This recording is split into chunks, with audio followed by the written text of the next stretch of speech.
All right, I'm on hole number 6 of the 2020 Community Cup. And Tuesday's qualifying round in the rookie division, hole number 6. This is the big par 5, and I have no idea where my red lines are going to be here. And it's not going to equate out to like what I'm doing in my upper developed account. It's hole number 7. Hole number 7. All right, I am going to bring, and I'm in my upper developed account, I'm trying something out here. Normally when I come to this hole, I am perfectly satisfied with being right here. It's a pure layup. I'm not trying to get a big distance. You can use a QB, you can use 3.5 topspin. It doesn't take much. You can get into this area right here. Your red line's right there with a katana. You got a great sniper shot coming in. Something with better ball guide. So if your best ball guide stuff is in your long iron range, you can bring out a Kingmaker or a bigger ball. You could hit just a little farther forward, and where your red line gets pushed forward to, you're going to be in your long iron range doing the rough bump.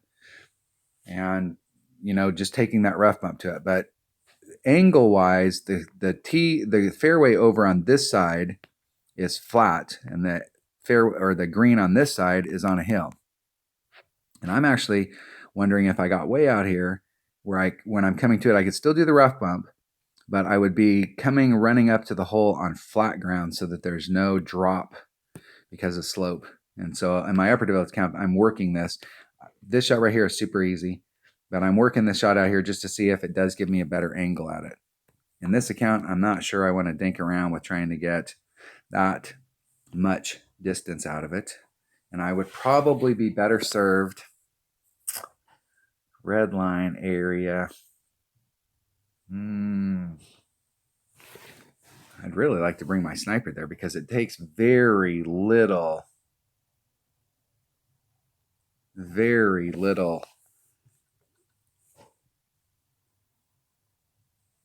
to get out there. But I'm just wondering, as far as ball, like which ball would be better. Probably still a katana if I want to take my sniper. What's going to end up happening here is I'm going to end up being in between clubs, and that would suck. So it's 34 accurate. My Goliath is 34 accurate. But that distance is what I'm looking there, because if my sniper is a problem, then my red line distance between the sniper and the Goliath is non-existent. I mean, it's instantaneous. So I wouldn't end up getting caught where you're down there and here's the rough that you're trying to hit into, and your red line is 50 miles wide, and then you're in your long iron or in your wood. If the red line's up here and I have a Goliath in my bag, literally my Goliath starts right on the other side of that. So I'm gonna take that bag right there, because I'm just gonna treat the drive as a layup, and I'm gonna bring a katana, and I'm gonna try and hopefully get there in my sniper. So let's see here. Do I have Goliath written down? I do. So my long iron, my Goliath at max distance is 2.31. And I'm going to take some wind off, and I'm undecided. So I went out there and I took just the shot, and I didn't take I just took the wind out. I didn't take anything extra. I didn't do any special adjustment, and I was off the cup, and I did the math, and I should have taken some wind out. I over pulled it.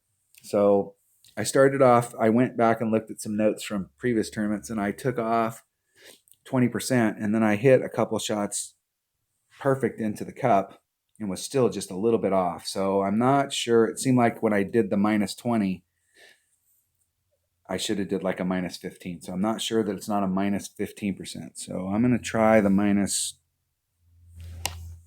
15 and see what the deal is. Minus 20, minus 15, somewhere in that neighborhood. All right, let's try it. Let's go out there and see if we can get it done. Let's see where it's at. I have no freaking clue with this account where it's going to be, but one way or another, we're going to end up on the green and we're going to get an eagle. As long as I don't tank the drive. And that's the whole reason about bringing a 100% accurate driver, is because it's a pure layup.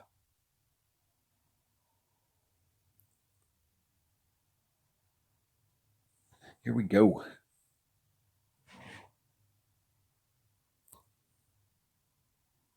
If you're playing in the upper divisions, you can get on this in 1 because the wind is so damn high.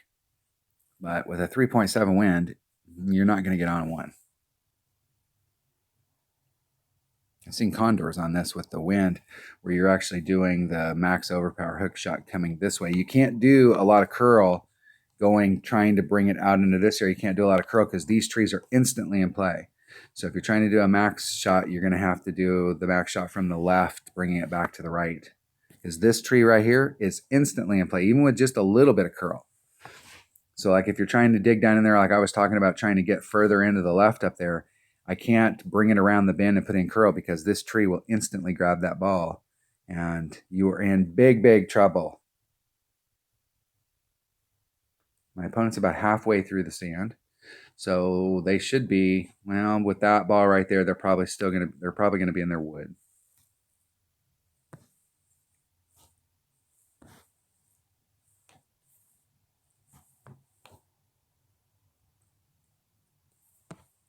Just going forward, 2-2. It's 2.2. Take the side wind out. I'm going to take all the wind out because I just want to be in a consistent landing spot down there. Hit it one ring great to the right, which should have no bearing at all on the end result down here because I have a 100% accurate club and one ring is not going to make a difference. And I'm so far back with that because I have only 3 topspin that I'm definitely going to be in my wood range. Now the question is am I so far back that I'm actually on the transition because that sniper doesn't have a lot of pure raw power at 160 if I'm not in my, where now I'm dealing with a transitional red line with my driver. But luckily I brought a QB and that's not a bad club. If I am in driver, that's not a bad club to have.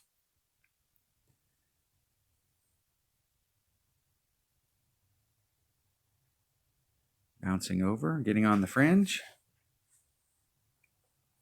All right, so I'm going to take off, I'm going to attempt to take off 15% of the wind, maybe.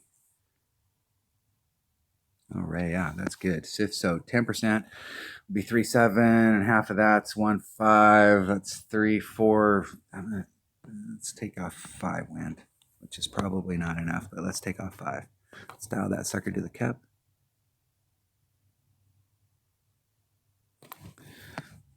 So 3.7, that's 5. I'm going to just do a 3.2, so just a little over. If I had a calculator here with me, it'd probably be easier, but I don't. That's the thing about doing like 15% or doing some weird number like that is the math starts to get a little weird if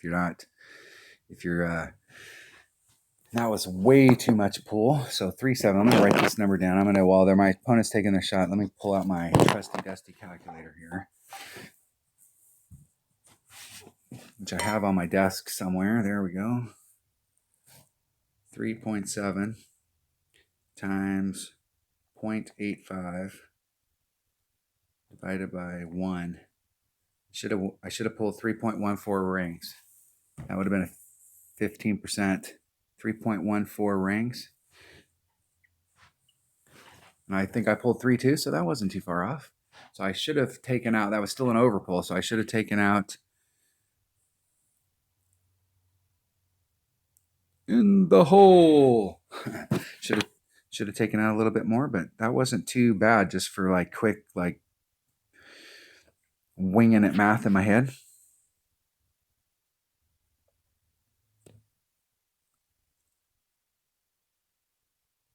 Can't remember if I hit that great or perfect. I probably hit it great. I think I did hit it great. So great to the right. And where I ended up, I think even if I would have hit that perfect, I still would have been on the right-hand side. So I still overpulled it a little. So maybe the 20% would have been better. I'm going to circle the 20. So I'm going to keep trying that 20 and see. I want to hit that. I want to hit it with 20 2 or 3 times. Perfect, and see what the deal is. Now, where in the heck am I at with my sniper? And I mean, with a 3-power ball, I mean, I'm only going to get to right there. So there's just no way I'm going to be able to do the rough bump with the sniper. And I'm definitely not hitting behind that sand trap and bouncing it over that sand trap. There's no way. You do not want to put that sand into play. If I can take sand out of play, I'm going to take sand out of play. It's no different than if I'm on the regular course. A lot of times I get on holes and you look at the hole and you're like, yeah, that's the spot right there. You're closest to the cup from right there. But you got to then stick it on the green. You got to use backspin or whatever because you're having to hit over sand. And if you do anything wrong, you're in the sand, and I'm not interested in being in the sand. Ever. All right, that was hole 6 of the 2020 Community Cup and Tuesday's qualifying round in the rookie division. Thanks for watching.